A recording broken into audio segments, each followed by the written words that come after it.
Window में हुआ ये सौदा और इसीलिए काफ़ी सरप्राइजिंग है क्योंकि जो साइज थी एचडीएफसी एएमसी के ब्लॉक डील में वो हिसाब से लग रहा था शायद ओपन मार्केट में हो, लेकिन ब्लॉक विंडो में होने के बाद शेयर में ज़बरदस्त तेज़ी। इनफैक्ट हमारी जानकारी के हिसाब से और सूत्र जो बता रहे हैं, अबरडीन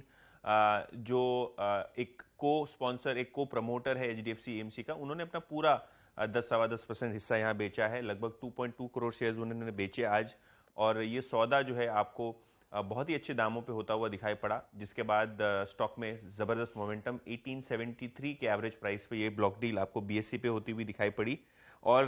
जो एक्सपेक्टेशन था कि यहाँ डिस्काउंट अच्छा होगा,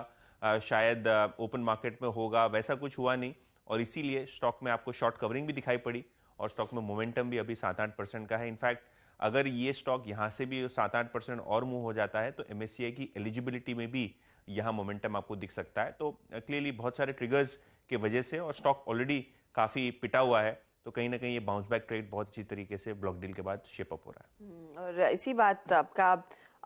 डर था कि ये मोमेंटम पिकअप होगा या नहीं, लेकिन वो स्क्रीन पर है, बस ये मोमेंटम जारी रहे। दूसरी तरफ एचडीएफसी, ये जो इन्होंने अपने होम लोन सब्सिडरी में स्टेक ऑफलोड किया है, I beg your pardon, education loan subsidiary में जो स्टेक ऑफलोड किया है, इसे कैसे पढ़ना चाहिए? तो ये भी बहुत ही बड़ी ट्रांजैक्शन है और ये एक्सपेक्टेड थी, क्योंकि एचडीएफसी बैंक और एचडीएफसी मर्जर के पहले काफ़ी सारी चीज़ें एचडीएफसी और एचडीएफसी बैंक सही कर रही हैं अपनी बैलेंस शीट को मजबूत करने के लिए। एचडीएफसी ने अपना 90% हिस्सा एजुकेशन लोन सब्सिडी क्रेडिला में बेचा है, और प्राइवेट इक्विटी प्लेयर बेरिंग्स और क्रिस कैपिटल, इन दोनों ने मिलकर लगभग 9,000 करोड़ रुपए के ऊपर ये ट्रांजैक्शन किया है। ऑब्वियसली क्रेडिला को इससे 2,000 करोड़ का फ्रेश कैपिटल भी मिलेगा, और एचडीएफसी की हिस्सेदारी 10% से नीचे इस पर्टिकुलर होली ओन सब्सिडरी में चली जाएगी सौदे के बाद। तो अच्छी बात है,